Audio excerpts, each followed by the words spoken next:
The city lived its usual life at night, rare cars passing through the empty streets, streetlights casting long shadows on the sidewalks, and the rumble of a lone train in the distance.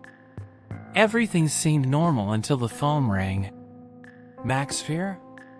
We need your help right away." Captain Reed's voice was strained.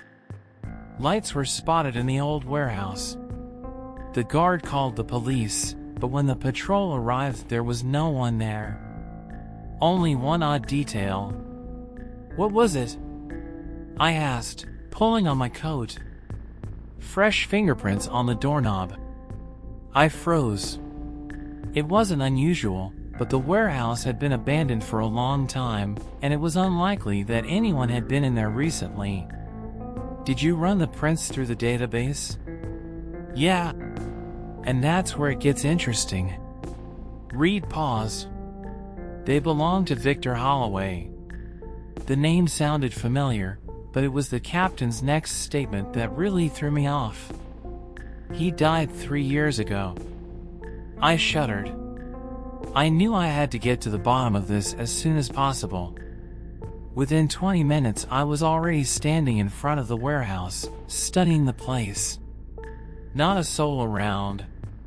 The police had cordoned off the area, but nothing but the marks on the door had been found. I ran my finger along the metal surface. The prints were clear, so they must have been left recently. "Where's the guard who called the police?" I asked. Reed nodded toward the skinny, shivering guy standing next to the patrolman. I saw lights in the windows. Like someone was inside with a lantern. But as soon as I got closer, it was gone. "Did you hear footsteps? Movement?" He shook his head. "No. Just the light. And then nothing." This case promised to be interesting. The warehouse was a typical abandoned building. The walls were peeling, the wooden floor creaked, and the smell of damp and old metal lingered in the air. But that wasn't what interested me. If no one had been here, where had the footprints come from? I crouched down, examining the dusty floor. And there it was, barely visible footprints leading deep into the room. The problem was, it was as if they'd been cut off, as if the person had just disappeared. "Maxfer, check this out." Reed called up to me. He was holding a bullet. Clean, no blood, no casing. Found it on the floor. It was just lying there. "That's weird," I muttered. The bullet looked like someone had put it down, not fired it. But why? I looked at the footprints again. They started at the door, traveled a few steps deep into the warehouse, and disappeared. "That's impossible," I said quietly. "Well, unless he took off," Reed said dryly. I looked around the walls. No hatches, no traps, no secret passageways. But somehow I had the feeling that someone was watching us. We went outside, but the feeling of unease wouldn't let go. "Are there any security cameras?" I asked. Reed nodded.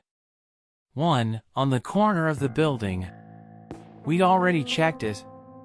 It shows lights flickering in the windows. But no one goes inside." I felt curiosity boil up inside. It was impossible. That's when the phone rang. "Detective Maxfer?" The voice was low, as if distorted. "You're late."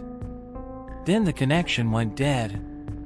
I clutched the phone in my hand. Someone knew I was here. Someone was watching us. But the big question remained, if Holloway was dead, whose fingerprints were on the door? I reread the name in the database one more time. Victor Holloway. He'd been declared dead 3 years ago. His body was found in the river, his relatives identified him, no signs of violent death, case closed. But if he's dead, then who left his prints in the warehouse?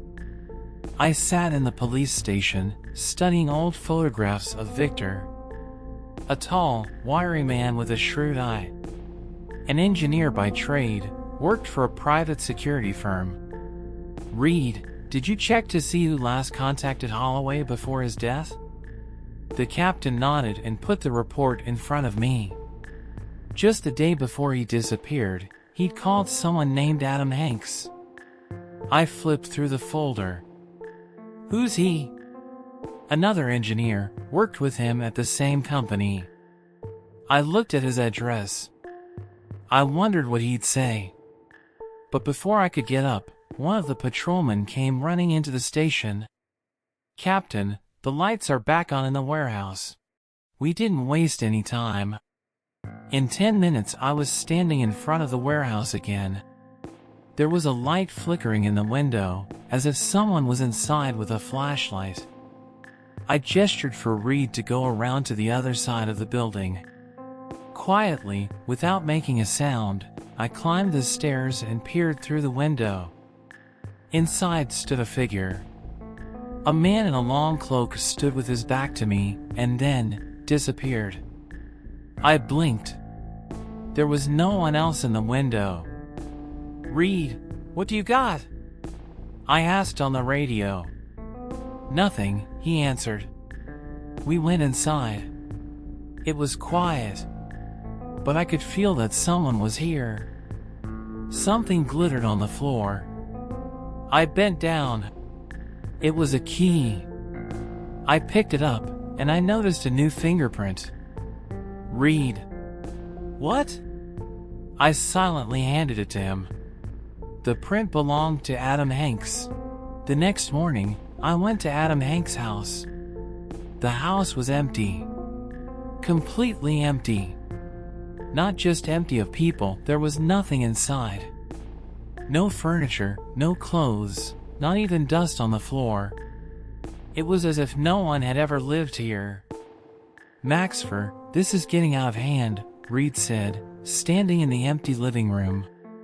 Where could he have disappeared to so quickly? I looked around the room. There was an old cell phone lying in the corner.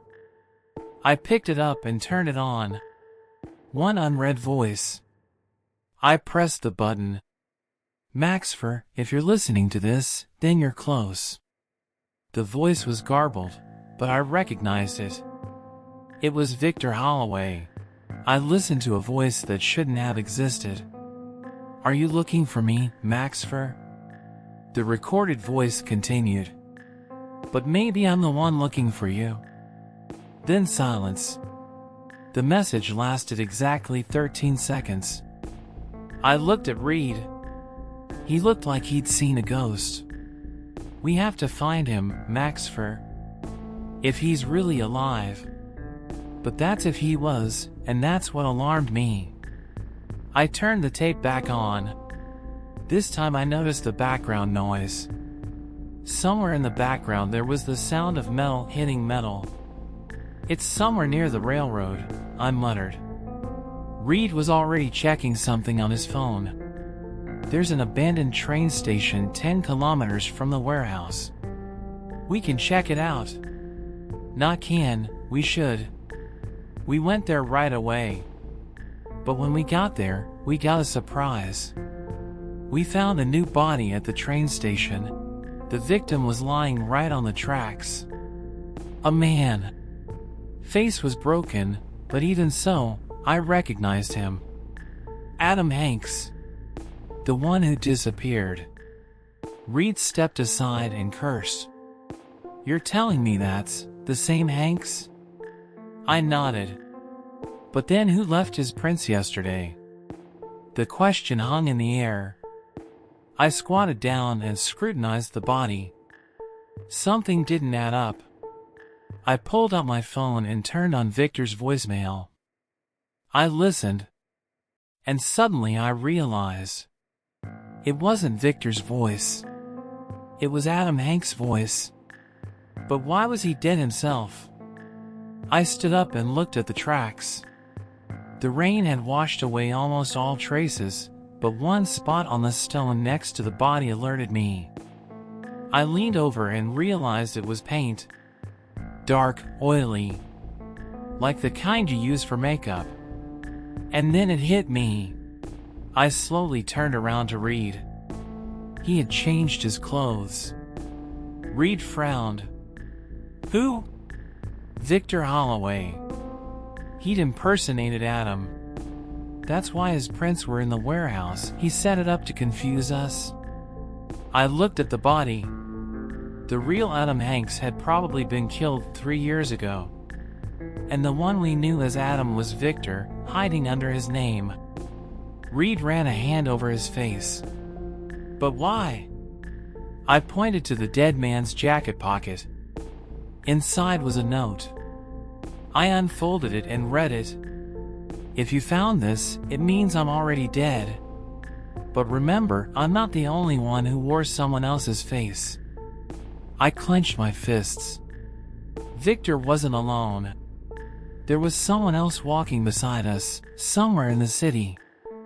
Someone who kept this game going. I looked at Reed. This was just getting started. If you like this story, support me by subscribing to the channel. I'm putting in the effort for you, and your subscription helps me grow. Also, don't forget to share your thoughts in the comments. Your opinion really matters to me.